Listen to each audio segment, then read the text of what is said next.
courage to inspire, to help, to the next generation so that they continue to do better. So I think that's what we need to do more in Asia.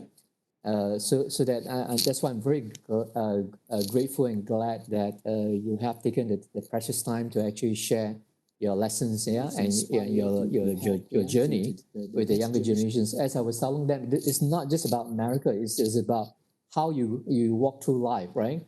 Yeah, and what are the things you learn, no matter where you are, whether it's in U.S., whether it's in Malaysia, whether it's in China, or whether it's Singapore, right? It's the lessons that matters. Yeah. So hopefully, Definitely. Yeah, definitely. everyone learn a lot from you today. Yeah. We'll see. Hopefully. No, I'm sure. I always believe every sharing there's a learning. In fact, I can see another. Denise, Denise just joined as well. Denise, are you there? Can you hear us? Hi, good morning. Hi, Denise. Are you? I say hello to Prof. Hello, Professor. Is your camera Hello, on? Denise. You want to show your face? Yeah, just don't be shy. Denise, good morning. Denise? Yeah. Can we see? Hi, Denise. How are you? Hi, good morning. Yeah, Denise is with Taylor, right? Yes, Taylor's University. Taylor's University in Malaysia. Yeah. Taylor University. Oh, that's good. Right. Yeah. So Denise, what are you doing? What course are you doing now? Chemical engineering. Good. Yeah, my second son is a chemical engineer, but he became a YouTuber. All right. Tough course. Tough course, huh? Yeah. But Denise, have you heard about Stephen Lim? Yeah, okay. If you probably Google, you'll find who Stephen No, Lim. hey Michael, she's busy studying. She has no time to watch YouTube. No. I'll check him out. Okay. Just type Stephen Lim. Yeah, that's a prof second son. Can. Yeah. He used to BuzzFeed, right? Was it Prof? BuzzFeed, right? When he first started. Yeah, he used to work at BuzzFeed. He's still contract with BuzzFeed, but he has a company called Watcher Entertainment now. Right. Wow. He's an entrepreneur. Right, and he's producing his own shows and everything right now, right? Right. Yeah. Just check it, Denise. You'll find Stephen. Yeah, Stephen actually has come to Singapore, Malaysia as well, right? For the show. Many times. Yeah, Taiwan. he did show that many times. Right. Taiwan. With what was the one? Night Out Cinematics. He did some show with Night Out Cinematics in Singapore, and also I think Genie Boy in Malaysia. Yes, Genie Boy. Show with Genie Boy. Yeah. Right. Genie Boy. Yeah. Yeah, I'm sure. I guess most Malaysian youth will know Genie Boy. Yeah. Yeah. Yeah.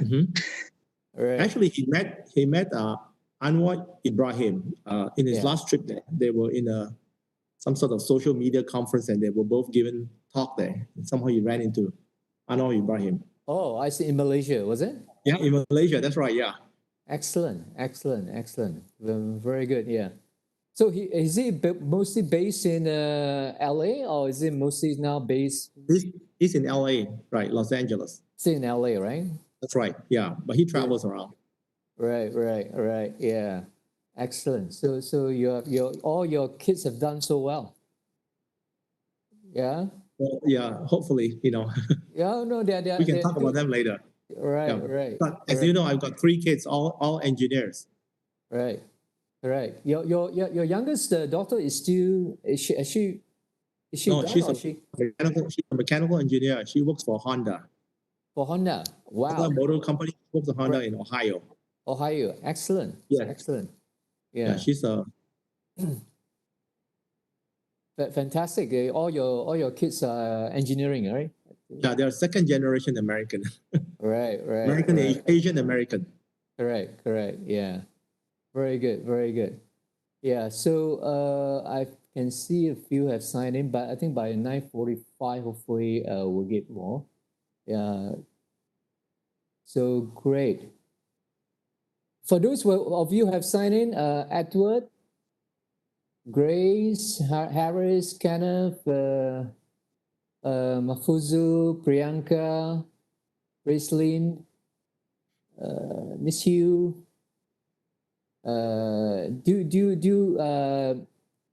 Feel free to if you're ready to show your face, feel free to turn on your camera to actually have a chat with Prof. Lim, yeah, before we start the session, so that get to know Prof better. Yeah, and also for if you do plan to, or you yourself plan to do your further studies, or you have a younger generations who plans to do their further studies anywhere in the world, Prof will definitely give a very good advice, and by sharing his own experience. So please don't be shy. Say hello to Prof. Yeah, for those who checked in earlier. Hello, Professor Teik Lim. Hi, who is this?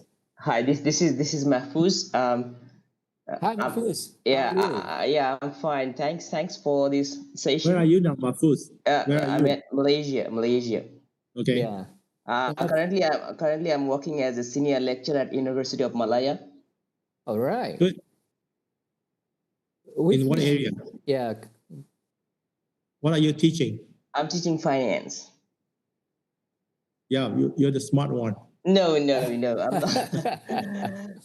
we count for others' money. Yeah. Yeah. You know, finance faculty are the highest paid typically in the United States, one of the highest paid faculty. Right. In Malaysia, it's across the board. We are getting the same pay. We got a government, I think, grades like DS something. Yeah. Right. So regardless of the field, I think we're getting the same pay. But I'm happy in a sense that we're getting great opportunities over here for research. University in Malaya is doing good in that sense. So yeah, we're trying to grow. And Prof. So where did you go to school previously?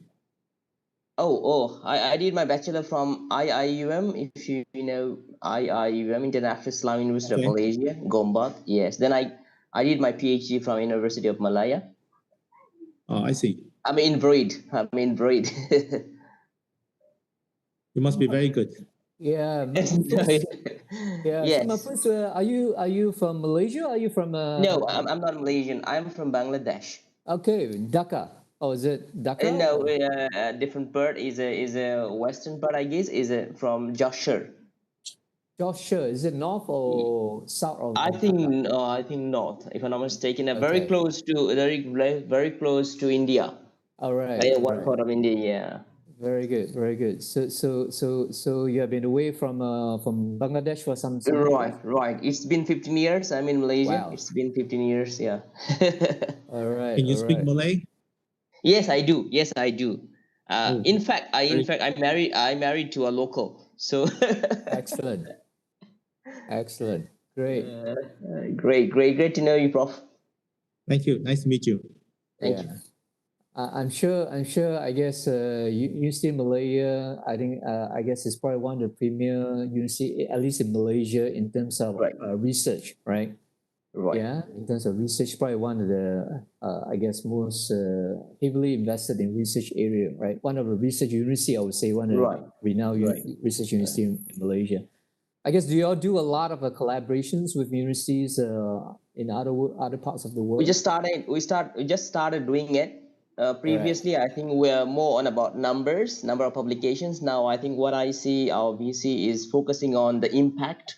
So I think we are getting in the right direction now. So they are more. I mean, the VCs are basically asking us to collaborate with different universities in different part of the world. So I think we are getting in the right direction to focusing on impact. Previously, we're just like about number and a good platform. Now they say you got to be doing a research that has a social impact. So I think we are moving towards that. Let's see how it goes. Okay, very good. I see someone by name of Grace Gan. She also saw her face. Yes. Hi, Grace. Hi. Where are you, Grace? I'm in my house, Malaysia. Yes. Right. In KL? In Puchong. Pujong. Okay. Yeah. Are you a student? Yes. A law student from Talis. Oh, okay. Good. Just like Denise. Huh? Yeah. Yeah, Just like yeah. Denise. Do you know Denise or Oh no. no? Okay, okay. Yeah. I guess I graduated. who has graduated? I graduated like Oh, just Denise now. just graduated. Oh, congratulations. Congratulations. I Congratulations. think You it's a just congratulations. all right. You just Right. graduated? Yeah, I just finished my final assessment. Ah, I see. What are you going to do after this? Currently unemployed. You just graduated. What Best do you job, mean? actually. And then No, you don't call it unemployed. You say, I'm taking a gap year or gap month or gap period. yeah, I'm actually That's thinking what, that's what, whether that's what students in the United States, when we don't, after they graduated and they don't have a job, they say, I'm taking a gap period. Sounds better. yeah, sounds better, that's true. All I'm right. actually thinking whether should I pursue like PhD or to take on a career as of now. Like a dilemma of a student who just graduated at this period of time. Any advice? Well, just follow what you want to do, your heart. That's true. Whatever you I would do, like- do your best. I would like to take this time I to never- understand myself better in a way. Then only decide which path should I venture into. Like I will try both in a way, then to see where my interest lies in and where I can develop my passion in, and then I will go for it. That sounds very good and very encouraging. Thank you. Prof, a quick question. Will it be easy for students after they're graduated and then started working to come back to the PhD path? It's possible. Yeah. My opinion is that it's more difficult Right. because if especially in good economic times, and if you think about the last couple of decades, the world economy has been has skyrocketed. I know not everybody had benefited from it, but a lot of people benefited from it. So when you leave school, get a job, perhaps have a family, live a fairly productive and also comfortable life, it is very difficult to go back to school. That's my opinion. But people have done it before. I have one student that had a bachelor's degree, a master's degree, and a PhD degree. He actually did his PhD under me, so I know him really well. Spaced 15 years apart. So every 15 years, he come back and get a degree. So when he received his PhD, he was about almost 55 years old. Wow. So there are students like that who can do it. But by and large, once you leave school, it is much more difficult to come back. You go back, right? It's possible, yeah. Right. Yeah. I think in the future, it's actually more possible because education is now becoming more customized, so to speak, and there's more online delivery of content. So, and then also, the introduction of things like MicroMasters, certificates, and different items that allow you to pick up the degree in small chunk. So it might take you 5 or 10 years to get a degree, and that's actually getting more and more common. So when that becomes prevalent, I think more people, more working adults would be able to come back and get the degree. Now with COVID-19, everyone knows about COVID-19, right? COVID-19 will wipe out. The estimate is that around 30 to 40% of the job in this world will be wiped out by COVID-19. But new job will be created. So therefore, a lot of people will need to be retooled. And so adult learner will become more prevalent. We're seeing that right now. For example, this summer, our enrollment skyrocketed. In spite of COVID-19, in spite of being in a lockdown, our enrollment here in this university increases double-digit percentage. That's actually that's for online, is it? Online enrollment. Well, everybody's online right now. This whole summer, we are all remote learning, right? But it is in fact, it is quite usual in a recession that more people go back to school because they need to retool for the future. Correct. Hey, Michael. Hey, Suresh, are you there? Hi, Hey, Michael. Prof. Yeah. Hi, good morning. Good morning. Morning. Good evening, your time. Yeah. But by the way, Prof. Lim, that's Prof. Gan that was sharing with you. My classmate from high school. How are you? Thanks for joining. Where are you now? I'm in Stony Brook in Long Island. Oh, I was just telling Michael that I know your new president very well. Yeah. President Maurice McInnes. She just came from University of Texas at Austin. Yes, yeah. She was the provost here when I was the provost here too. Yeah, she just joined last few weeks. I think July Right. 1. Yeah. In fact, we were both undergoing a new president training by EAB. So I see her every week now. Every Tuesday, we're online in a training session. So it looks like you have been in the state for a few years. Yeah, a few years. Just like you. How long have you been in the States? I came here in 1993. Okay. 20-something years. I was in England for about 16 years. Oh, okay. So yeah, Michael and I, we were, primary and high school classmates. Yes. Long. What's the specialty again? What's the specialty again? I'm in anesthesia. Anesthesia. Okay. Right. Yeah. Yeah. Hopefully one day we have an opportunity to meet up. Oh, yes. Well, we have to get past the pandemic first. Yeah. I think people from Long Island would not want someone from Texas coming. No. Not at the moment. Yeah. Yeah, you guys are getting hit pretty badly at the moment. It's improving. Right. I think you were where we were about 2 months ago. Right. Right. Yeah. But congratulations on the new position. Well, thank you. Prof. Gan, thank you for joining. In fact, Prof. Lim, let me just introduce another friend who is from Malaysia, Suresh. Hello, Hi, Suresh. good How are you? morning, Professor. Yeah. Good morning. Good morning. Where are you now? I'm based in KL, basically. I'm in KL. And I was actually telling Michael, wow, this is going to be an interesting talk. And especially with everything going on in the US, especially, I'm not sure whether the president basically said that, remember there's one recent couple of weeks to say that all universities have to open and they have to run classes. And I think MIT and Harvard put a case against him, I think. What's happened to that actually?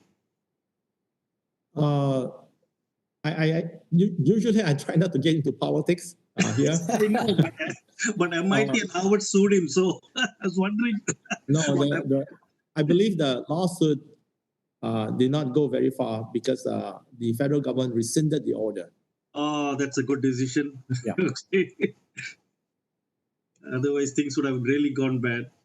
Yeah. Our universities are opening up in the fall. Not pressured by the federal government. We are going to open, and we have done a lot of things to the university to keep it safe. Okay.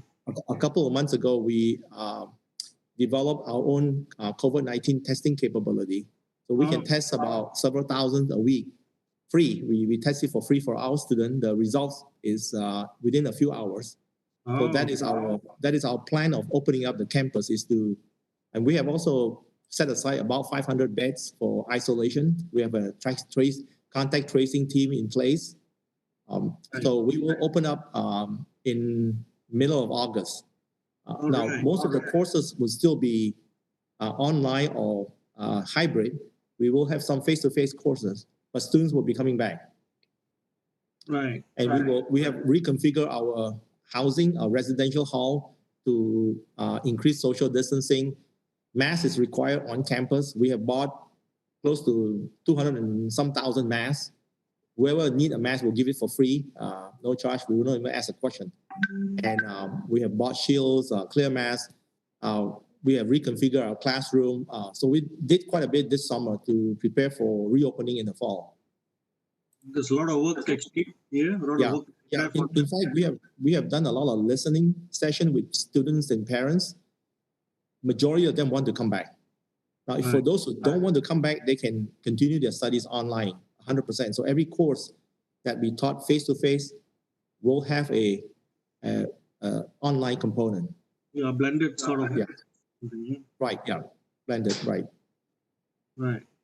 In fact, for some of the admitted international students that cannot make it here, because many of the U.S. embassies is closed, they can actually start fall semester at home. Right. Yeah. Taking courses online from us. Because I believe quite a number, maybe, of foreign students have managed to leave U.S. back to their countries, right? I believe. Some did, not many left actually. Most of them, in fact, our university never shut down because we have a few thousand international students who remain on campus since February and March. They have never gone back. They are still on campus, and our infection rate on campus is very, very low. In fact, zero. The infection rates are contracted off campus, not on campus. Mm-hmm. Right. Okay. So, yeah. By the way, Suresh, I think runs online education company as well. So. Oh, okay. Yeah. Right. Yeah. Are you considered like an OPM, online program management? We are one of the leading global lifelong learning platform. Actually, we've been around for 16 years. We got recognized by United Nations in 2017, and we also got recognized by OECD in 2018. So we got subscribers in about 60 countries. So maybe this will be an opportunity. Maybe we could speak offline, each other and offline, and maybe yeah. Do you know Academic Partnership? This is the largest OPM in the United States. One of the largest OPM in the United States. Academic Partnership works with university to deliver online content. Right. So Suresh, today you have opportunity, privilege to meet two professors. One is Prof. Lim and then Prof. Gun. Prof. Gun is from Stony Brook. Hi. Yeah. How are you? Sure. Welcome. Morning. Right. Good to meet you. Go ahead, Prof. Good to meet you, Suresh. Thank you. Same here. Hope we can contact each other and take the discussion further. Look forward to it. Okay. All right, gentlemen. I think it's 10:04. We're gonna, if you don't mind, we're gonna start the session right now. Yeah. So thank you. Warmest greetings to everyone, wherever you are joining us from, especially to our honor speaker today, Professor Dr. Teik Lim. Dear professors, lecturers, and our beloved students, I'm Michael Lai here, your host and moderator for today. I'd like to extend a very warm welcome to all of you, and we truly appreciate you taking your precious time off from your busy schedule to join us on this beautiful Saturday morning in Malaysia. And we're delighted to have registrations not only from Malaysia, but also from Indonesia, definitely United States, Thailand, Singapore, and somehow we also have some South Africa. So thank you for your support and making this webinar possible today. Before we kick off with our speaker, just a few quick reminders so that we could enjoy today's session without much interruptions. Number one, please remember to mute your mic so that your secrets are not being heard by all of us if you do need to speak. Number two, please do keep calm and stay connected in the event that we have internet interruptions. And number three, kindly check on your microphones and speaker setting in case you can't hear our speakers' messages. You can always check on the More Options button with 3 horizontal dots, which is located between the chat button and the cross button in red. Or else, if you still could not sort out the problem, you can right away drop a message in our chat box, and our technical team will guide you accordingly. And last but not least, if you have any questions during the sessions for Professor Dr. Lim, please kindly drop your questions in the webinar chat box, and we will bring it to Prof. Lim at the end of his sharing sessions. So today, we're really, really honored and privileged to have Professor Dr. Lim to share his lessons from a life journey to America.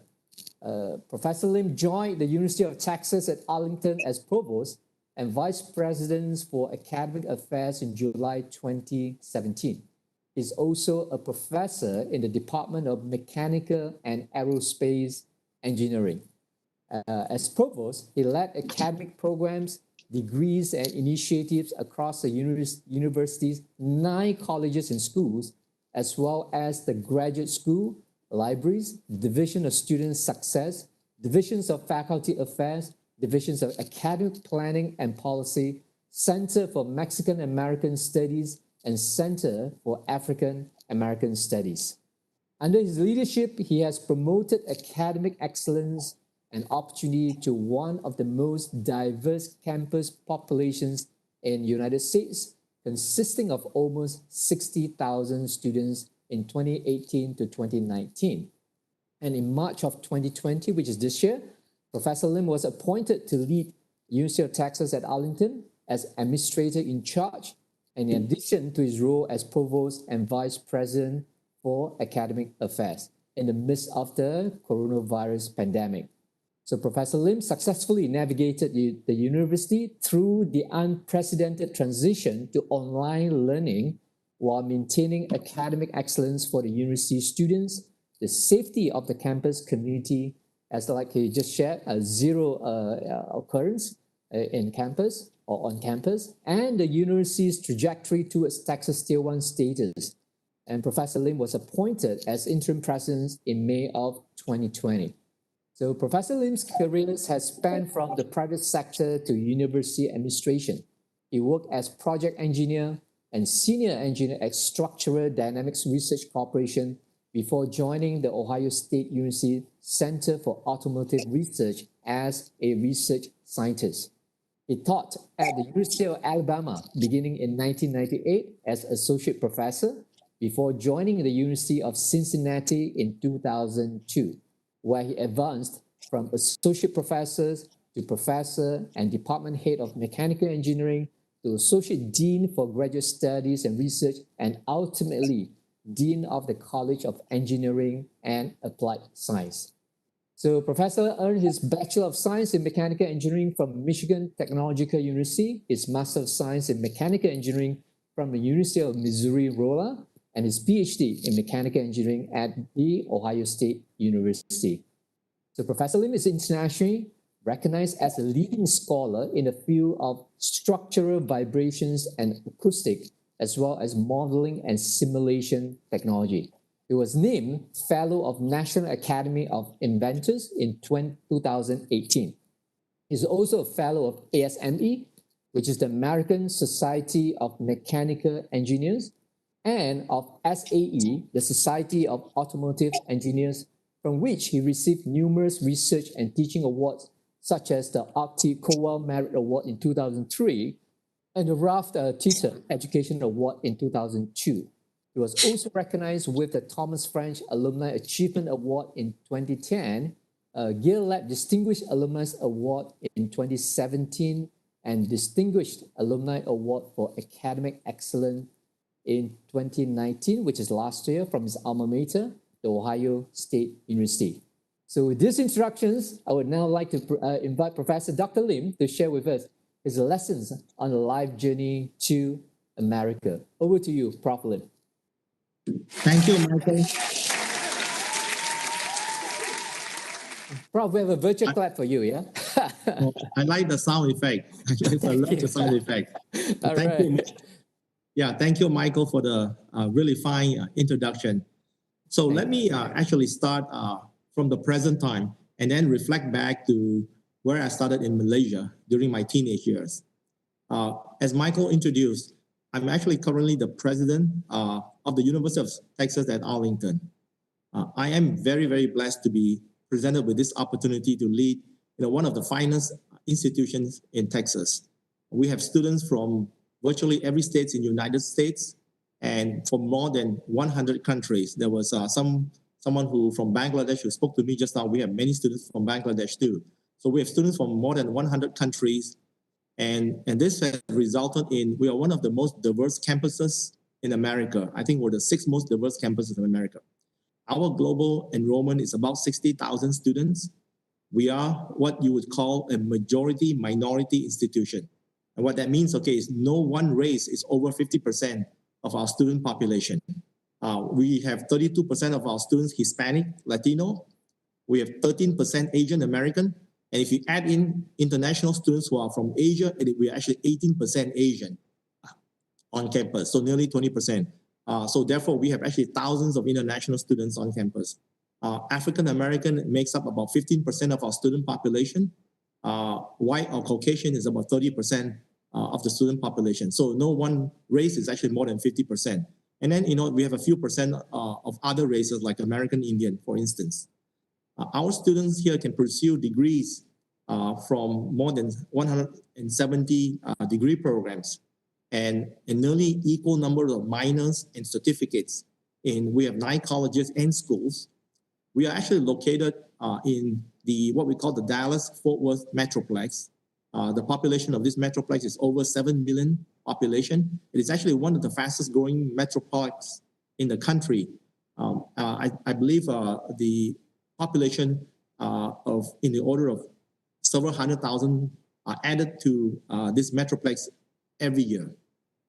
It has many, many Fortune 500 global corporations. In fact, many of our students, including international students who graduated from University of Texas at Arlington, stayed back in the Metroplex and work here and establish their life here. So because this is a fast-growing location. Our campus is very safe and very friendly because even though we are within the Metroplex, we are in between Fort Worth and Dallas. There is a small town feel to Arlington, even though we are within a large Metroplex. So we are, in fact, one of the most international student-friendly, I would say, universities in Texas. So the question is how did I get to this point? Let me take you back to my teenage years in Malaysia. I went to one of the premier boarding schools in Malaysia, and where I met a wonderful physics teacher. And he actually introduced me to higher education in the United States. At first, I was not interested at all because my dream, believe me or not, was to become a pilot.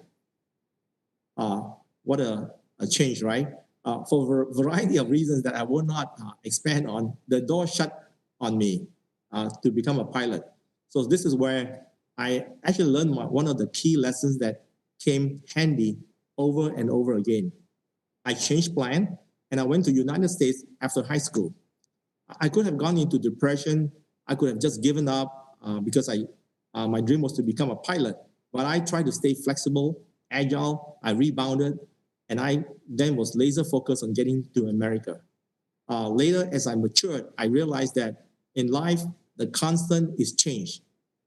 You all have to remember that in life, the constant is change. So as long as we embrace that, life will be so much more manageable.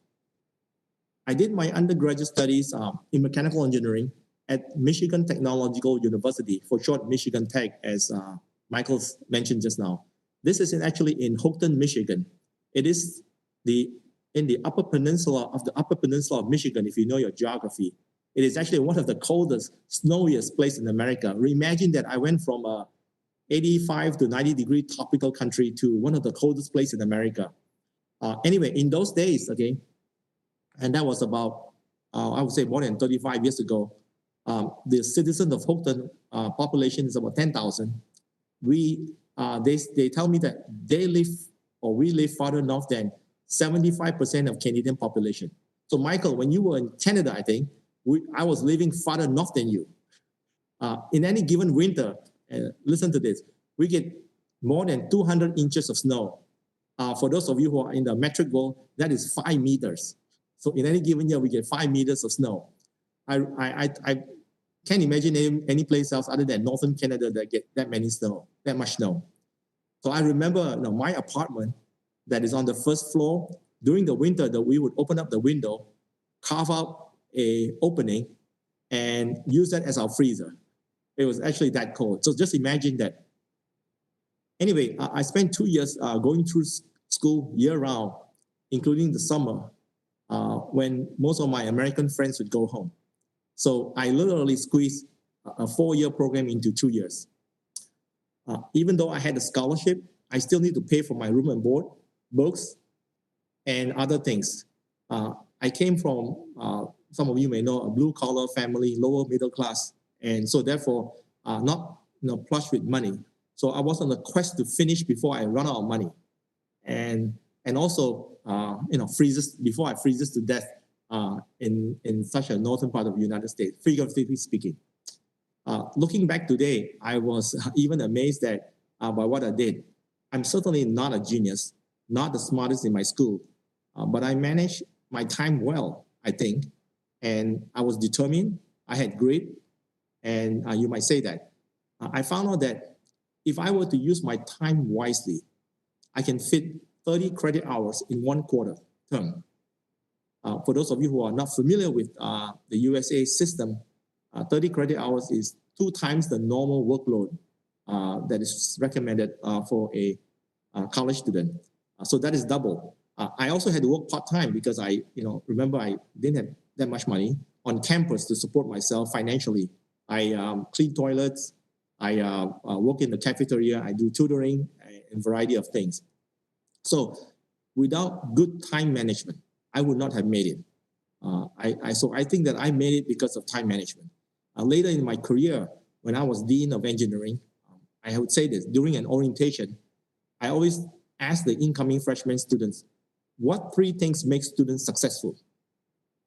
I give them the first one. I say, it is time management. Then I ask them again, guess, what is the second thing that makes you successful in college? And they would say things like, pay attention in the classroom, ask for help when needed, and other good behaviors. I would say, no, it is time management.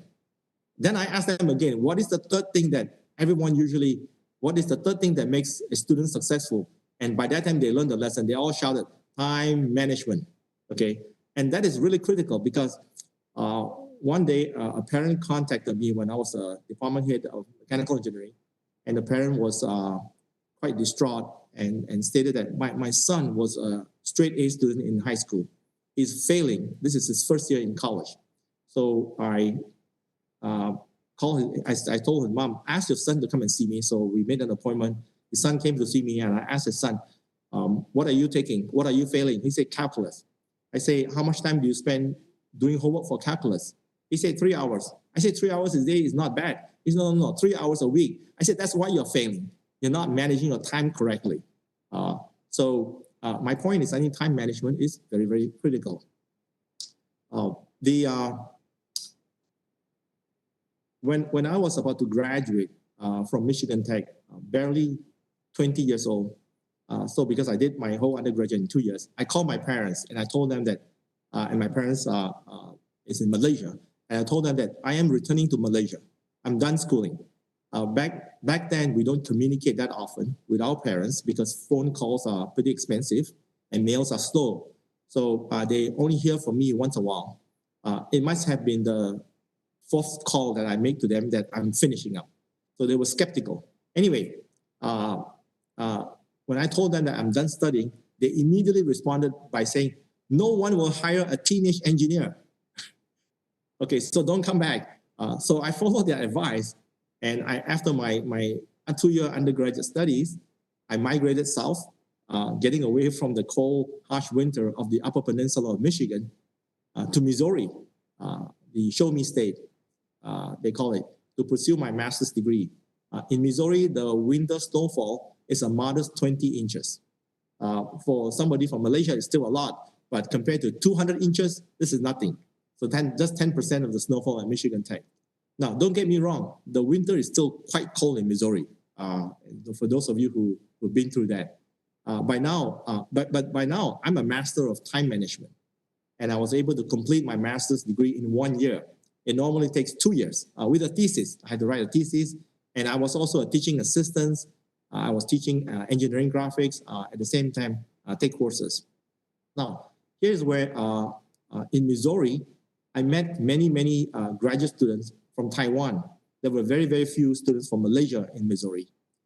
They inspired me to pursue the PhD degree. After Missouri, I went on to Ohio State University to pursue my doctorate degree, also in mechanical engineering. At Ohio State, I was blessed to not only earn my PhD, but also met my lovely wife, who is also from Malaysia. She is my best friend. Sometimes she tells me I'm the only friend that she has, okay? So, I'm sorry, she's the only friend that I have. She'll tell me that. Anyway, we got married when I was still in school. We had our first child when I was in school. And my first child, as I mentioned during the pre-show just now, that is also an engineer. He now lives in New York, and he design and he's a program manager for elevator system. So in fact, all my kids, my two sons and my daughter, all earned their degrees in engineering. So after receiving my PhD, I went on to work for a company called Structural Dynamics Research Corporation in Cincinnati, even though I've always wanted to teach and conduct research in a university. I knew that in order to make the trek back to academics, after I joined Structural Dynamics Research Corporation, I must continue to do research and to publish, which is what I did every chance that I have, even though my company does not require nor encourage it. So I have to spend ways to do extra, turn the work that I do in the company into some publishable work. For those who are from academic institution listening, you know that is very critical. And then I attended many academic conferences as well. So after a few years working for Structural Dynamics Research Corporation, I tried to apply for a faculty position around the world, actually. I've even thrown in resumes in Singapore and other places. And I received many rejections. One rejection after another rejection. I have if you ask my wife, she'll remember that I have a drawer full of rejection letters. So in spite of what seemingly as dead ends, I try to stay flexible and agile. And that's one of the lesson I learned. So my break actually came when I met my former advisor at a conference who connected me to a research faculty position back at Ohio State, my alma mater, to establish the Center for Automotive Research. And that's opened up the window for me to launch my academic career that took me to the position I have today. So someone may think that I got lucky, but I don't really believe in pure luck. I believe that we are lucky when preparation intersects opportunity. So I want to repeat that. We are lucky when preparation intersects opportunity. So even though my attempt to get into academics seems bleak, because the longer you stay in industry, sometimes it makes it harder to do the transition back into academics. But I remain in prepared mode. I continue to publish, to do research on my own time, to attend conferences, even though this is not encouraged by the company. And when the chance of returning back to Ohio State comes up, I seize the opportunity. Between Ohio State and today at the University of Texas at Arlington, I spent time as a faculty member, like Michael said, at the University of Alabama, and then also in Cincinnati, at the University of Cincinnati. My first academic leadership position was actually in the University of Cincinnati. So this happened in a strange way. It happened actually not too long after I arrived in Cincinnati. My department was conducting a search to fill the department head position, and a very senior faculty member came to me and strongly encouraged that I apply and run for the position. I asked him why, and I also reminded him that I was the youngest faculty by age at that time. In my head, I was thinking, I just got promoted to full professor. My research is taking off. I have won a number of awards. Finally, I get to enjoy the fruit of my hard work of going through tenure and promotion. So I'm thinking that it's time for me to relax a little bit. And so this is what he said. You have demonstrated humility in your dealings with your peers. And I noticed that you are quiet, not because you are timid, but because you listen and you learn. So he observed that. And he thinks that is critical of being a department head. So moreover, he said that I'm the newest kid on the block because I just joined the department and have no baggage. From those of you who are from academic institutions may relate to that. Anyway, to make the long story short, I did apply, I interviewed for the position, and lo and behold, I was unanimously selected by the faculty and the dean. So I had my first academic administrative position. I then moved up to become associate dean and then dean of engineering. When I was dean of engineering at the University of Cincinnati, my three kids who also attended Ohio State University, one evening attended an Asian American event where my president from Cincinnati also attended. That event was held, about 100 miles north of the university at the Ohio State University. I was not there. Somehow, all my three kids, ran into my president at that event. And my president found that out and he told my kids that your father is a very good dean. You know what my kids responded? My kids said, that, and later I found this out from the president because I was not there. And my kids say, he's a better father than a dean. And actually, I was so touched when I heard my president told me that and had to hold back my tears because you don't want to cry in front of your president. Growing up, this is my kids. There were times that I was not around for my kids because of the demands of the work, trying to make through promotion and tenure. Fortunately, as I mentioned before, my best friend, my partner in life, Gina, my wife, really took care of the house and the kids. So I'm forever grateful for her dedication and support, definitely. There's also a famous phrase that many of you know. Behind every successful man, what do you say? There is a strong woman. So I'm indebted to her. I must attest that this is very true, especially in my case. So in spite of being quite busy, I actually try to engage my kids as much as possible. I told them, whatever they choose to do, please do your best. People may think that my kids pursue engineering because I'm an engineer. The fact of the matter is, and you can ask my wife that, she can attest to it, that I rarely talk to them about my work, and I also never say that, and I never complain about the work. In fact, she said that is the most important thing. If you don't complain about the work, your kids know that you enjoy the work, so they must think that engineering is a good career. So they all pursue engineering. When I left Cincinnati for Texas, I was touched by the fact that the college produced a large portrait of me and hang it beside three other very successful and famous deans in the college. I was actually the 19th dean, and being one of the four having this recognition was very moving for me.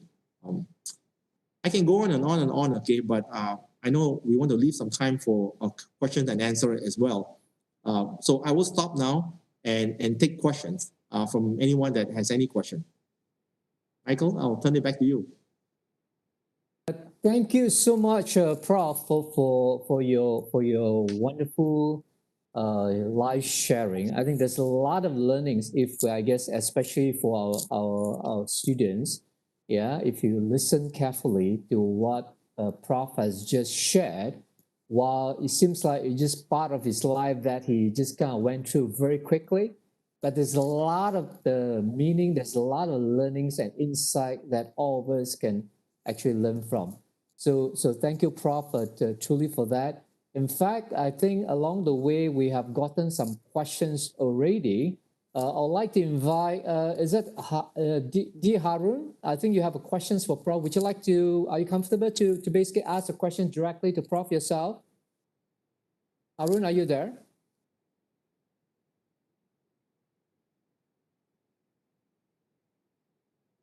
Okay, so he has a mic problem. Technical problem, probably.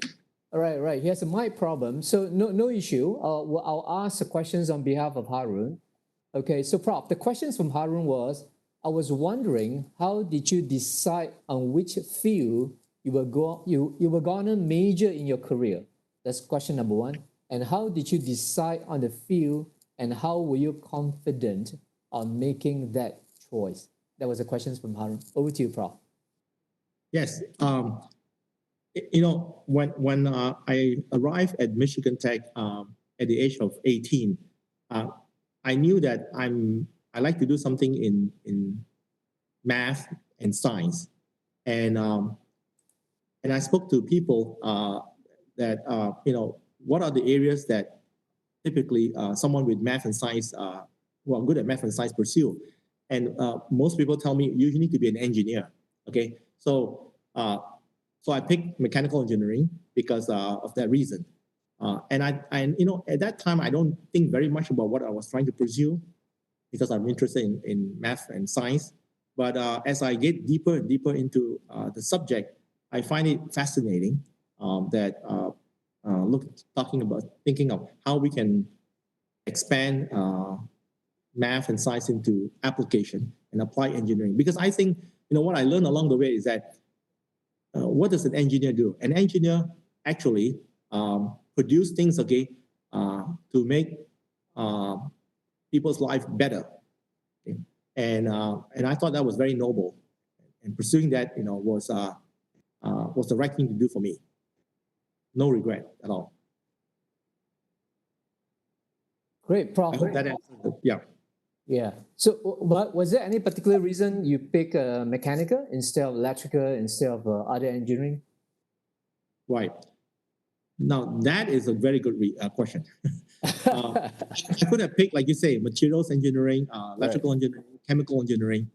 So first of all, I do like mechanical items. So when I was even in teenage year, I tinker around with mechanical items. That's one thing, but that's not the only reason. The real reason behind it, okay, is if you remember, I didn't come from a well-to-do family. I am on a quest to get done quickly. And I found out that, okay, by looking at the curriculum and the courses being offered, mechanical engineering offered the most number of courses within a given quarter. So if I pursue the track of mechanical engineering, I can actually finish in 2 years. And also someone told me that if you do want to switch from mechanical engineering to electrical engineering, chemical engineering later in graduate studies, you can. It's not a problem switching back and forth. In fact, the way I look at it is that the difference between the different engineering is only skin deep, just like human race. The difference between Chinese, Malay, Indian, Caucasian is only skin deep. We are the human race, right? So in engineering, it's the same thing. The commonality between engineering is what? It's actually math, science, and computer science. Okay, and if you understand these three aspects, you can switch from mechanical engineering to chemical engineering to electrical engineering really, really easily. Very, very well said indeed, Prof. Yeah, I guess you were a very practical person as well at that time. Yeah, besides mechanical engineering was part of your interest, but that wasn't the major decision why you pick mechanical engineering. But it was a very practical reason that you can actually finish it off. There's a lot of courses that you can take. At the same time, you can easily switch if you do find that you want to switch to electrical engineering or the rest, right? Fantastic sharing, especially in terms of comparing it with within all engineering. I did my electrical, so it's basically math and science in the end, right? Just like you say, human race, right? It's skin deep. The difference between all races, all color and breed and religion, right? Are all skin deep at the end, right? We're all human in the end. Yeah, fantastic. Yeah, good. Prof, I think there's another questions from Edward. Edward, would you like to ask questions yourself, Edward, if you're comfortable? Edward, are you there?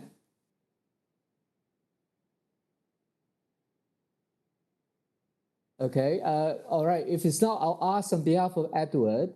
Edward, questions to Prof is that any of your children took electrical engineering? Oh, I'm sorry, no. No, I have my older son is a mechanical engineer. My second son is a chemical engineer, and my third one is a mechanical engineer. Now, I never drove them in any engineering direction. They picked it on their own.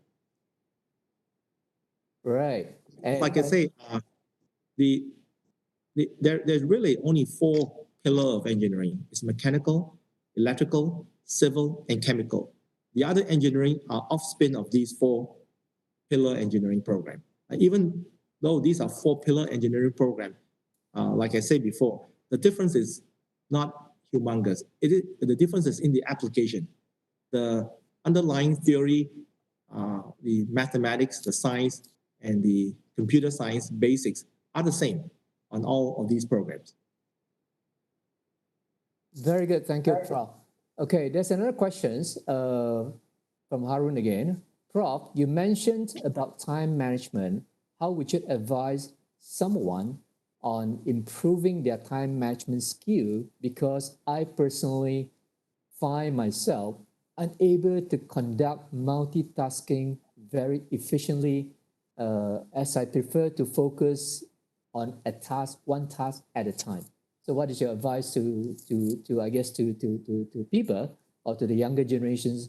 How do you actually do time management well and efficiently? Over to you, Prof. Yeah, so one misnomer that I wanted to clarify, time management, good time management doesn't mean good multitasking.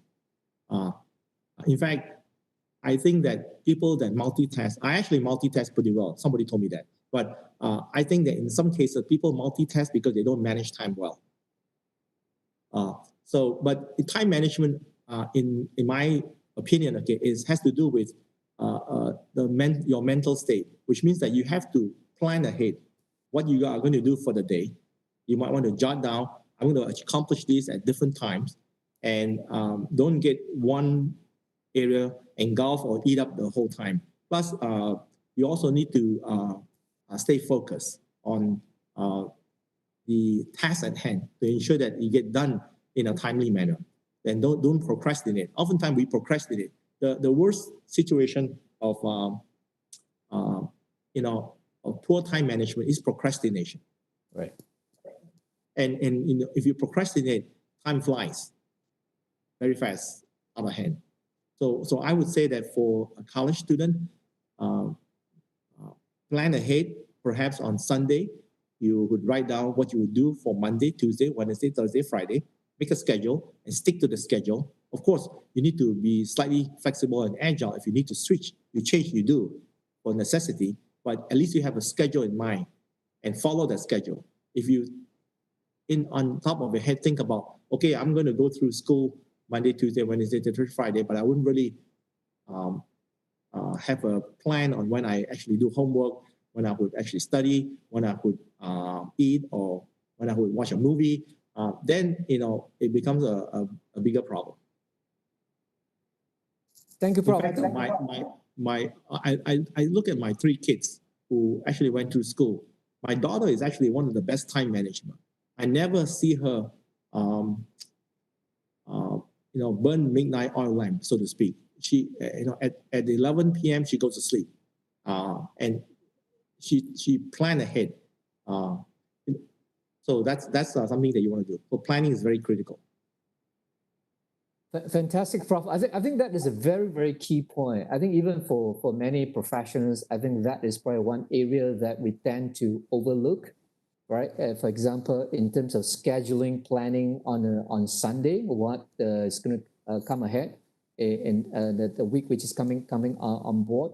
I think what doesn't get scheduled doesn't get done, right? At the same time, as you say, while you have schedule, it doesn't mean that you can't be flexible in terms of priority. But without that scheduling, a lot of times, just like you don't have a GPS, what you're going to do next week exactly, right? A lot of people, I think, have it in their head, right? I'm roughly going to do this, but there's not really written down. So I think that's a fantastic point. I mean, how many of us actually, or even especially at a younger age, actually do our planning on the weekend, right? Sunday, and actually start planning what is it for next week. I mean, when we're in a quote-unquote professional corporates, chances are all has been scheduled by our secretaries and all things, right? Yeah, for the few weeks or even months ahead.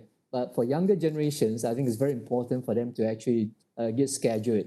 And second thing, Prof, I really like what you shared, because many times if you go to any quote-unquote self-help or productivity conferences, one of the things is actually be sharing is that if you master your time, you master your life, right? I think, Prof, you have proven that throughout your career. Yeah, you just have to master your time, and then you can master your life. Great, Prof. Okay, there's a lot more questions actually coming in. I was saying that, Prof, it's very interesting that you are aiming towards the academic field while you are in the industry. What inspired you to actually leave the industry that you worked for years and familiarize well and venture into the new field in academic? And in fact, that is from Denise here. Over to you, Prof. Right. As I mentioned earlier, I've always wanted to be a teacher after I went into, first of all, let me step back. I wanted to be a pilot, okay, but that's not going to happen, and we know that. So, but as I go through school, I've always wanted to be a professor, a teacher, and the reason is because the reward of being a teacher or a professor is very good. You are able to impact a lot of people. You are able to mold a lot of minds, because students that come to the university to study, while you think that you might be here to get a degree, you're actually pursuing more than that. I believe that higher education, higher institution is a place where you not only educate your mind, but you educate your heart and your soul as well. So being able to have an impact to students is something that I'm very interested in doing. And so in my university here, we have about 60,000 students. Each year we graduate about 13 to 14,000 students. And if you think about how many students coming and going, and then multiply that to them impacting everybody else, you can then really see your work, your hand in their life. The measure of success in my mind for a student, okay, is really impact. It's not the grades. It's not grade point average or the A's that you get in the classroom. It is after you graduate, what is your impact in life? That is the case. So that's why I wanted to go back to academics. But first of all, even if we want to pursue a position in academics, if you're able to work in industry for a little bit, that is actually recommended. I know it is not always possible, because the longer you stay in industry, the harder it is to make the transition back to academics.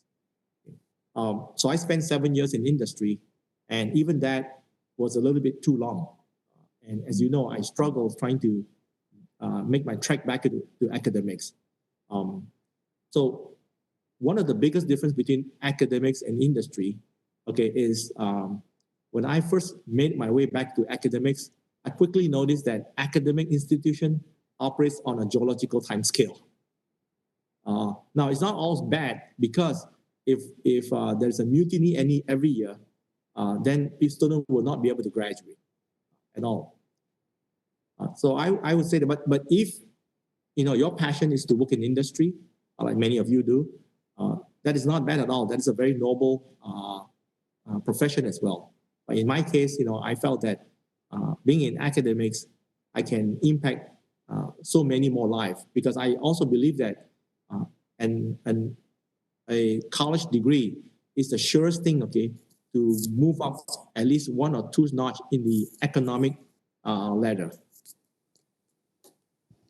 Right, Prof. I think a fantastic, well said. In fact, I think it's something that I truly believe all those who are in education, who are in academics field like you, should have that impact factor in their mind. Yeah, I think that will help to really bring our next generations a lot better with what you were sharing just now. Fantastic, Prof. I have a lot of questions actually. Let me just go to the next one. In fact, there's one question from managing people is tough. Prof, how does Prof you deal with problematic staff when holding the dean position? So it's like, especially being quote unquote Asian American, a Malaysian, so to manage a huge staff, especially that you have either when you were in University of Cincinnati and now for the whole university, yeah. How does it work? I mean, is it really tough in terms of managing people? Yes, I think managing people and interacting people is a very challenging business, but it's also a very rewarding business. You don't interact with people only in academic institution. You work in industry. If you're a manager, or if you're even a worker, you have to interact with people. So the human interaction is very critical in our life. And I always tell my student, okay, while you may get all A's in your courses, if you're unable to communicate your ideas, it is useless. All right. So I know that is not directly answering the question. So that's just a prelude of the way I think. The way I operate as an academic manager is, first of all, I always tell people I'm actually a micro collaborator, not a micro manager. So that's the difference. A micro collaborator is one that is very interested in what other people are doing, but stay out of the way and let people make the decision. So what I mean by that, okay, is you have to surround yourself with good people and delegate and let them do their job. You have to stay out of the way. At the same time, you have to listen and you have to learn. You have to learn what they do because you cannot be everything to everybody. So the way I work with people is I try to let them be their own boss, so to speak, and let them make the decision. And then also always listen and learn. Never be quick to judge somebody, never be quick to respond, and just hear things out. Because I think most people have a good heart in trying to do something better for their area. I hope that answered the question. Prof, I think that's fantastic. I think you touch on the very basic of human decency as well, right? To trust people, to empower them, surround yourself with good people, get out of the way, delegate, just to encourage them. You're like you say, you're not a micromanager, but you're micro collaborators. I would probably even take it to the next step that you're also a micro cheerleader, right? You're a cheerleader for your team to inspire, to encourage them to get things done, right? Yes, definitely. Yeah. Fantastic, fantastic. I think those are fantastic learning. Okay, Prof, another question is, which areas of analytics decision management does the university focus or specialize in? I believe the questions is referring to UTA right now. Right. Yeah, I think we have, in terms of analytics, okay, it actually are in 3 different colleges. We have data analytics in both College of Engineering and College of Science. We also have data science in College of Science. We have also healthcare informatics in the College of Nursing and Health Innovation. So the basics for that is actually common. The commonality is the underlying analytics. The application is slightly different. So it depends on whether you go into a science degree or an engineering degree or a medical degree. It really depends on your application. Right. So, thank you, Prof. So basically what you're saying is that the fundamental of analytics or decision science are fundamentally they're the same. So it depends on the applications that you're going to learn and apply to. Is that correct? That's right. Yes. Right. Very good. And in fact, I have another very good, few good questions from very old friends and good friends actually. He's based in Washington D.C. They say it's my good friend Raj Kumar, Raj Musami. It is a true pleasure to meet you, Prof. I have several questions to you and the others on the call. Number one, what makes Malaysians such great global talent? And he's one himself because he actually worked for, he migrated to U.S. to work for some multinational. So what do you think, what makes Malaysian can be such a great assets of global talents in anywhere in the world, especially in the U.S.? What makes Malaysian a great asset, a great talent for the world? Maybe I can answer that question in a general sense. Right. I think the production of talent comes from the basics of the fundamental of the school system. Many of us who probably have gone through Malaysia came through a British school system, which is very rigorous in itself. It does have a flaw in my mind. And the flaw, okay, is that sometimes it doesn't give way to creativity, right. In my opinion. So I actually learned that when I came to the United States, that so-called bookworm is not always good, even though I think many of us are bookworm when we go through the Malaysian system. Bottom line, okay, is while we think that we do have a lot of people from Malaysia who are very successful internationally. I would say that that is the same true with people from Taiwan or China or Japan, South America, for Iran. There are many colleagues of mine who are from Iran that are very smart and very successful in their career as well. And I think I attribute it to you have to have rigor in your fundamentals of your early days of education. Plus, if you can sprinkle some ability to let the child explore creativity, that it will be even better. Great, Prof. I couldn't agree more. I totally agree. I mean, while I think most of us has gone through pretty rigorous education system in Malaysia, especially the early years, right? But I think with the world right now, I think the creativity part is where we need to add it on to have more instead of a very spoon-feed right educations, but plus with the rigor of the education system plus the creativity part of it. Totally agree. A few more questions. What is the future of mechanical engineering in the age of artificial intelligence and machine learning? Artificial intelligence and machine learning is really a multidisciplinary field. It is not just mechanical engineering, it's mechanical engineering, electrical engineering, and actually also psychology and other areas. At University of Texas at Arlington, we have a number of people working on robotics, artificial intelligence, and they don't come from just mechanical engineering itself. True, mechanical engineering is a critical component of that field, but we have others from other areas that contribute to that research as well. Right. In fact, I mean, totally agree. I think in today's world, the engineering is no longer just a standalone; it's an interdiscipline or even inter-school, right? In terms of yes. Coming together, right? Like Prof, like you say, and not just collaborations between all the engineering faculty or schools, but also psychology, right? Business as well, right? I mean, how is it going to be applied to the real business world, right? Whatever team is coming out with, I totally agree. In fact, when I visited MIT in one of their major dorm, is actually one of the, I guess, fundamentals for MIT engineering school, which is they are known for, is actually something along the words about every MIT engineers have to learn how to collaborate with other engineering schools and other discipline faculties as well as part of their learning. Yeah. Michael, yes. That is very true. In fact, I have not only advised many students, I've also advised many assistant professor, young academician.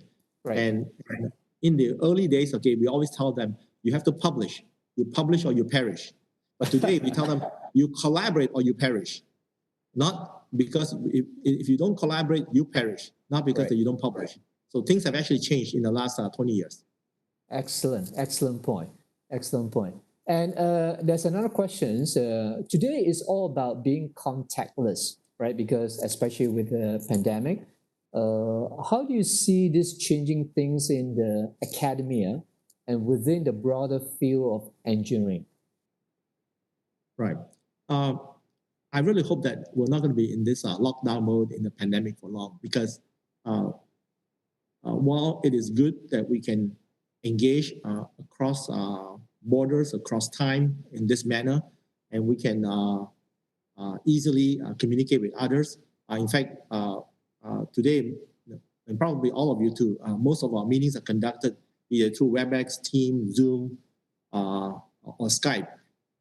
Well, that is good, but you cannot underestimate the power of people-to-people engagement, face-to-face engagement.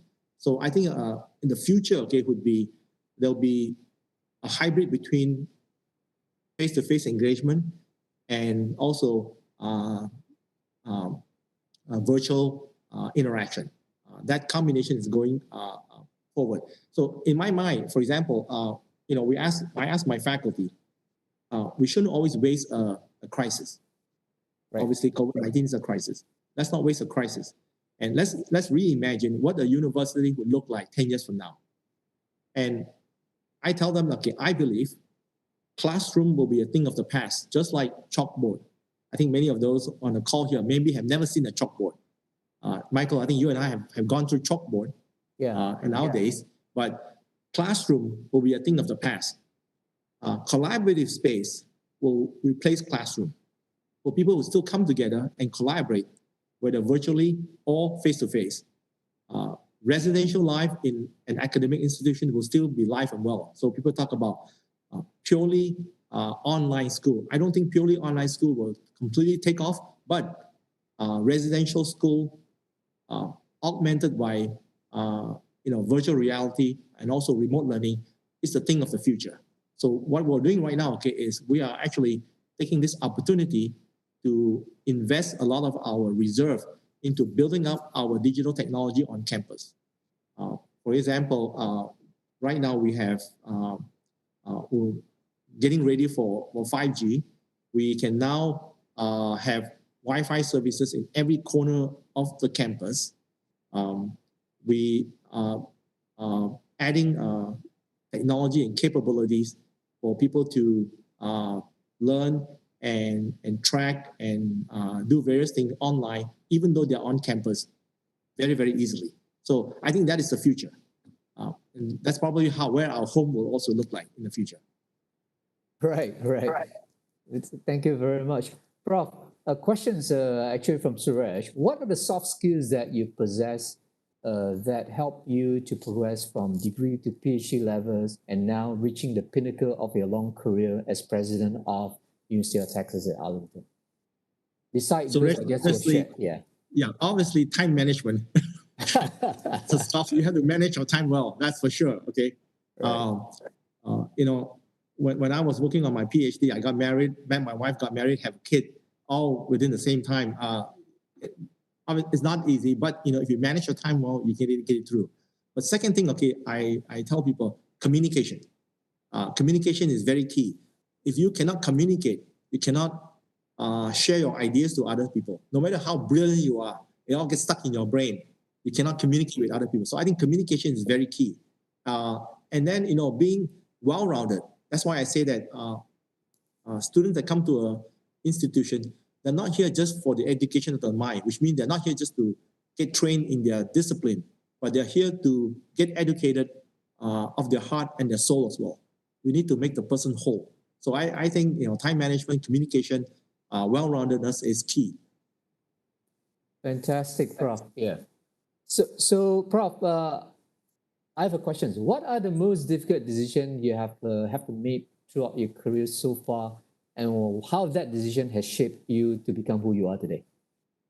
Yeah. Wow. That's a tough question. So let me do this. When I was a department head of mechanical engineering, I had to terminate a program director. Wow. And that was difficult. She was actually ill, but does not want to quit. And but she doesn't get along well with other students and faculty. She used to do well, but because of her illness, because of her condition, she doesn't get along well with students and faculty. She did not have any close family in town. She had no other life other than work. And I was very sympathetic of her situation. But I have a lot of complaints from faculty and students about her. So that is probably one of the most difficult things that I do. I had to ultimately make the decision to terminate her position. That was the first person I've ever let go. And that was not easy. Obviously, since then, I have laid off a lot of people. It gets easier as time goes on, unfortunately. But at that time, there's a story behind this. At that time, I wasn't sure if I made the right decision. And even though I terminated her, I had sleepless night, because, she's ill. She had no family member, no support structure, and I terminated her. Then 2 years later, she came and visited me. She made an appointment. She came and visited me. And I was so sure that she'll give me a lecture. And I'm so sure that this will be a very unpleasant meeting. To my surprise, she thanked me. She said, "Thank you." That was the first word that came to her mouth. She said that after she was let go, she retired because she had worked enough to save up money to retire. She didn't go get another job.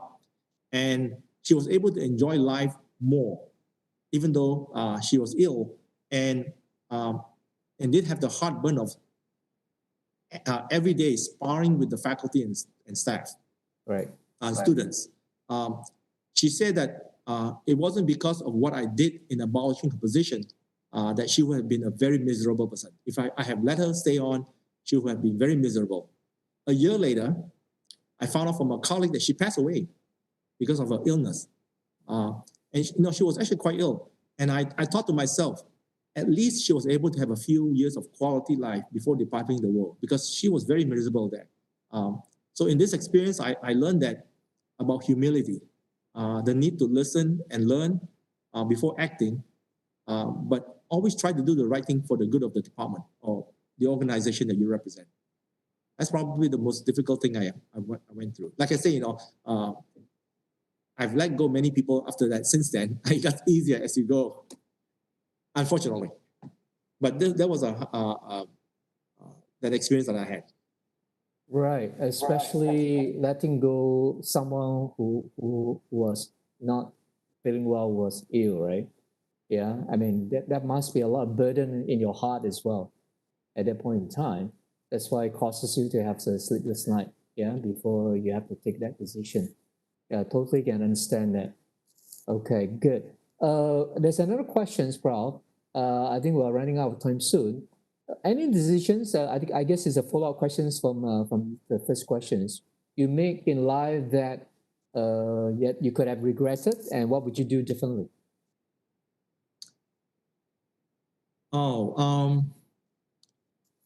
I don't think I have.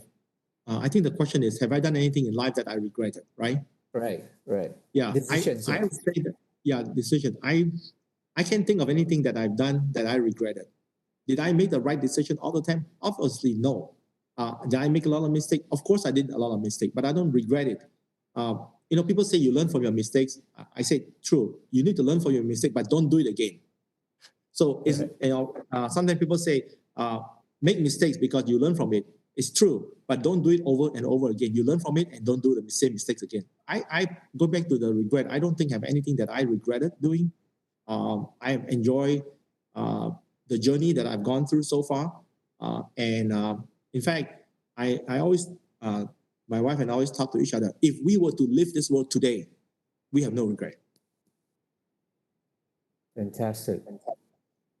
I guess that's the life that I guess most people would love to strive for, right? I guess to leave the world as without any regret, and also knowing that at least from your own heart and soul that you've done your very best, yeah, to not only for yourself, but more importantly for the family and also the community that you have impacted somehow positively one way or another. Yeah, I think that's what makes a fulfilling life. Yeah, Prof. Yeah, thank you for sharing that. Really, definitely agree. Definitely yeah. agree to that. I think many of us I guess hold the same feelings as well. So like what you have shared with us is so much to the T. I always remember what Mother Teresa used to say, right? We can't do great things all the time, but we can always do small things with great love. That's what she has done. Yeah, helping one poor person, one poor person at a time. Yeah, the poorest of the poor, right, in India.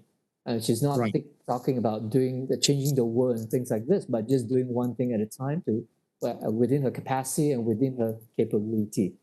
Yeah, I guess doing good doesn't have to be bounded by money, bounded by anything, right? It's just your heart and soul, how you can contribute to this world one at a time.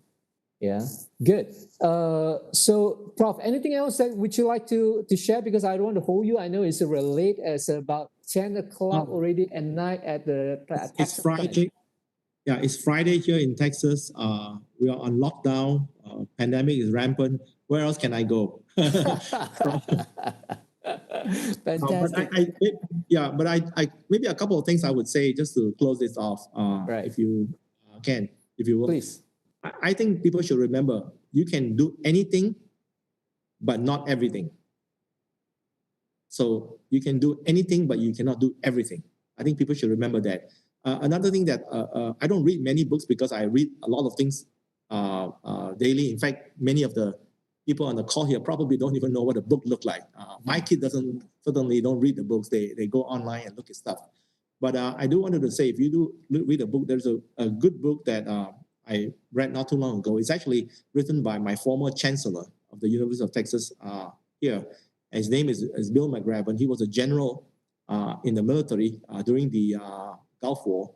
In fact, his battalion was the one that captured, if I'm not mistaken, the Saddam Hussein, okay, during the war. But he wrote a book, okay? He wrote a book called something like Make My Bed. So what he's saying, okay, is that you do little things one at a time, it adds up to big things. It's a good book if you want to look at it. His name is Bill McGraven. It's a simple book. You can probably, if you're a fast reader, you can probably get it done within half an hour to an hour. But a lot of good, very impactful advice in that book. And I thought, he used a lot of military analogy and translate to life learning. Like make your bed, which is the first thing you do. Every morning, everybody wake up, you make your bed. Right. First. Fantastic, Prof. Yeah. In fact, that is the same sharing that we normally will tell the younger generation as well. Do small things right first thing in the morning, first thing in the day, right? Then the rest will comes in place. Yeah. Right. So fantastic. How do you spell? Is it Bill? What is his last name again? Yeah, William is the first. William William McGraven, McRaven. Okay, MC RAVEN. McGraven, huh? Okay, RAVN. Okay, I'm typing it for everyone. Make your bed. Yeah, in fact, it's very good because when you wake up in the morning, what do you do first? Make your bed. Right. It's a small thing, but it's a very critical step. Right. It's part of the discipline, part of time management as well, right? Yeah, just get it done. Yeah. And then so that you can start your day, the rest of the day, knowing that you already accomplished one thing, right? One small thing, but it's small things that you can start off your day. Excellent. Great, Prof. Any other last closing remarks that you want to share with everyone? We really appreciate, really thankful for all your sharing so far. Well, it's been a pleasure talking to you, Michael, again. As you and I know, we are old friends through my wife and sister. So thank you for inviting me. This has been a pleasure sharing my life journey in America. I won't call it spectacular, but I hope that some of the listeners here can learn something from this and apply it to their life. That's all I hope for. Well, thank you so much, Prof. In fact, maybe I just want to share a small story about Prof, right? Yeah, when I invited Prof to share, I actually wanted to suggest another topic, okay, that to about his sharing today. But you know what Prof told me? Prof was telling me that, hey, not that topic because I've not won a Nobel Prize yet. He's such a humble person with so much humility that he said, no, that topic is because he thinks he's not there yet. He thinks he has not won a Nobel Prize. So he shouldn't use that topic at all. So I was so touched, and also I guess bring back to in this present days of quote unquote global I guess landscape, right? Many people would tend to instead of staying humble, staying firmly on the 2 feet on the ground, but it's the other way around, right? People will tend to stretch whatever they've done 10 times more what they've done, right? Instead of the other way around. So I was so touched, and also by Prof for humility, and also the way that he actually wanted to do his sharing in a very on the ground, down to the ground manner, and also very with the 2 feet on the ground. So I really appreciate, and I really want to share that with everyone who have a chance to listen to Prof. As you can see, from his own sharing, is a very practical man, very, I guess, with a good heart that actually why on his career wanted to impact, through educations, to not just the minds, but the heart and the soul. In fact, I've known Prof since the 90s, right? Definitely through his lovely wife and the lovely family he has. And I was just now earlier, we were talking, for those of you who are on the YouTube, right? His second son is actually have a fascinating journey as well, from a chemical engineers, right, Prof? Right, and yes. was with P&G, right, at that time? Yes. Yeah, Prof, maybe you Yeah. want to share that story directly. Oh, sure. Yeah. Well, I can say that. Yeah, he was a chemical engineer, had a fantastic job working for Procter and Gamble, P&G, which is a consumer product giant, Right. and was on a career path that would be envy of many engineers. Okay, and he came back one day. He says, "Mom and Dad, I want to be an artist." I said, "Okay, that's fine, but why you want to be an artist?"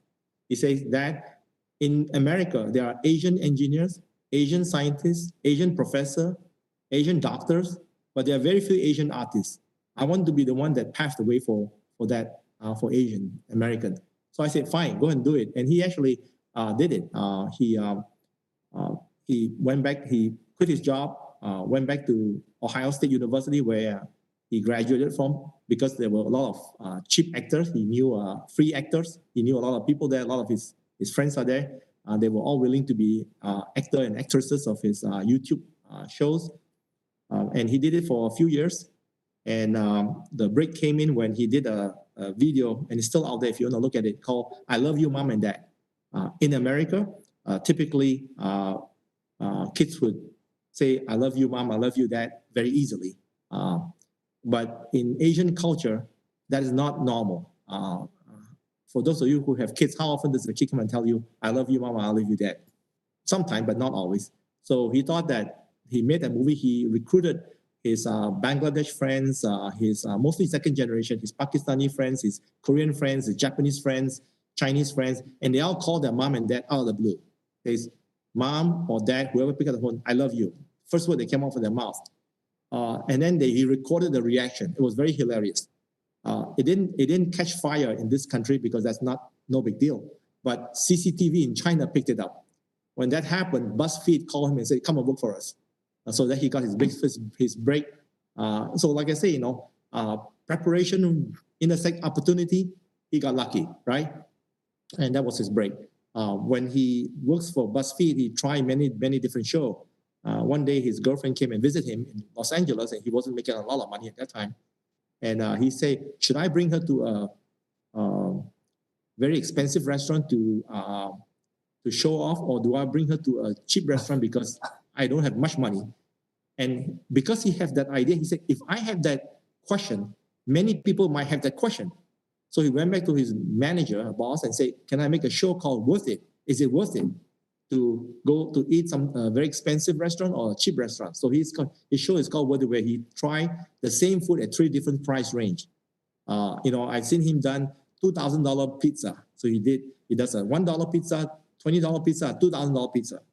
He would do 50-cent ice cream, $20 ice cream, $1,000 ice cream. He would do that type of show. In fact, Singapore Airlines actually a few years ago hired him to do some of their show when they got delivery of the new airplane from France to Singapore. He actually did the show on the plane as well. So anyway, sorry to brag on your kid. We're always very proud of what our kids does. Again, I never tell them to do this. I always tell, pursue what you are interested in. Just make sure you do your best. So if you want to be a musician, no problem. I'm just telling everyone here, be the best musician that you can be. Right. And thank you, Prof. And for those who are interested to know the name of Prof's second son, who is now very successful in YouTube, his name is Stephen Lim, Lim, yeah? So you Google, I guess, Google and YouTube, you'll probably find his shows and contents that you've done. So I guess the whole thing that what Prof has shared is just not only a career success, but I think as the whole family as well. I think to success, whatever definitions that all of us are looking for, is actually it should be holistic, as Prof has always talked about, right? Has mentioned so many times, right? It's a holistic approach, not just superficially successful in your business world, but when you go back home, there's no peacefulness or tranquility or the happiness, right? So the success and happiness should be all around, yeah, from outside where your career, but all the way to the family as well. So thank you, Prof, for sharing that with us while still being so humble and staying on the ground. In fact, Prof, I just want to read out some of the, I guess, comment that I've gotten so far. Prof, you are an inspiration for Malaysia. There's some of them that I've written on the chat, so I hope you have a chance to read it. Actually, some say you could be my new role model. Yeah, thank you for your sharing. Prof, your son should partner Ronnie Chang. I'm not sure who is Ronnie Chang. Okay, so follow your passion. So that's what Suresh has mentioned. So thank you again, Prof, so much for all your sharing. And also thank you for taking your Friday night evening while it's locked down in Texas, but it's still a Friday night, which is very precious for you and your lovely wife. So thank you for that. So with that, thanks again, everyone, for joining us this today. Whether your evening or our morning here in Malaysia, we hope you have really enjoyed this sharing session by Prof. Lim. Yeah, and remember, there's no, as what Prof has shared just now, there's no shortcut to success, right? And there's no secrets, as he said just now. It's where opportunity is, you get lucky when an opportunity intersect with preparations, right? Just like many cases, many examples that he has shared with us. It is a result of preparation, hard work, time management, learning from failure, but not to repeat the failings again, right? So work hard, especially to our younger generations. Have fun, make history, as what he has shared about his son's journey as well. Yeah, from a very, I guess, a good career in chemical engineering and turn it to YouTube, right? So we look forward to seeing everyone again at our next webinar. Thank you again very much to our honored guest and speaker today, Prof. Lim, for his time. Keep the spirit up despite this unprecedented, I guess, happening in our world today. Stay safe, keep well, and we shall see you again. Thank you, Prof. again. Thank you, everyone. Well, thank you, Michael, for having me. Thank you. Thank you, Prof. Thank you for your time. Bye. Yeah? We'll catch up again when we're in the US. Definitely. All right. Thank you. Thank you, Bye. everyone. Thank you, Suresh. Thank you, Prof. Gunn, if he's still there. Yeah. And then thank you, Raj. Yeah. Denise, thank you. Thank you very much. Yeah. Thank you, Professor. Thank you, Professor Lim. Thank you, Tiwi, as well. Thank you for joining. For those who we have a chance to join us. Yeah. Thank you. And in fact, I forgot. There's one lady, one younger, is it Alinda, who's supposed to, I think she's on her way to University of Kansas to do her PhD. So, Prof, if they do have any further follow-up questions, are they okay to drop you an email? Sure. Good. I'll provide them the email if you don't mind, yeah, for any questions they might have, especially during the PhD. Michael, they can also follow my Twitter. Great. What? Okay. Maybe. Yeah. We'll broadcast your Twitter to the students as well. Yeah. UTA Okay. Presley. UTA. Presley. Yeah. Let me type it out. All right. That'd be great. Fantastic. Yeah. So for those of you who want to follow Prof in terms of the latest happening, please do follow Prof the tweet. Yeah. Thank you, Prof. Gunn, as well. Okay, everyone, if you can see it, it's at UTA Press Lim.